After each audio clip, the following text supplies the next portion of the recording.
ఒకరికి ఉద్వాసన ముగ్గురికి ఛాన్స్. సో రాష్ట్ర మంత్రివర్గ విస్తరణపై కాంగ్రెస్ హైకమాండ్ ఫోకస్ పెట్టినట్టు తెలుస్తుంది. సో ఏ క్షణమైనా ఢిల్లీ నుంచి కబురు వచ్చే ఛాన్స్ కూడా ఉంది. నెలాఖరు లోపు మార్పులు చేర్పులు జరిగిపోవాలని పార్టీ అధిష్టానం గట్టిగానే డిసైడ్ అయింది. మరోవైపు కోమటిరెడ్డి బ్రదర్స్ లో ఎవరో ఒకరికే మంత్రివర్గంలో చోటు దక్కే ఛాన్స్. ఆది శ్రీనివాస్, బాలు నాయకులకు కూడా చోటు దక్కే అవకాశం కనిపిస్తుంది. ఇక స్పీకర్ గడ్డం ప్రసాద్ కుమార్ కు మంత్రి పదవిని పరిశీలిస్తున్న అధిష్టానం. పలువురు శాఖల్లో మార్పులకు అవకాశం. మంత్రుల పనితీరుపై అధిష్టానం వద్ద నివేదికలు. సో ఇప్పటి వరకు మంత్రుల పనితీరు, వారి వ్యవహార శైలిని బట్టే ఈ మార్పులు చేర్పులు చోటు చేసుకుంటాయని స్పష్టంగా తెలుస్తుంది. 5 రాష్ట్రాల ఎన్నికలు, కర్ణాటకలో అధికార మార్పిడి పూర్తయిన నేపథ్యంలో తెలంగాణ వ్యవహారాలపై అధిష్టానం ఇప్పుడు దృష్టి మళ్లించింది.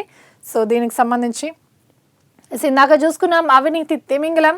సో 200 కోట్లు R&B ENC మోహన్ నాయక్ పై ఆదాయానికి మించిన ఆస్తుల కేసు.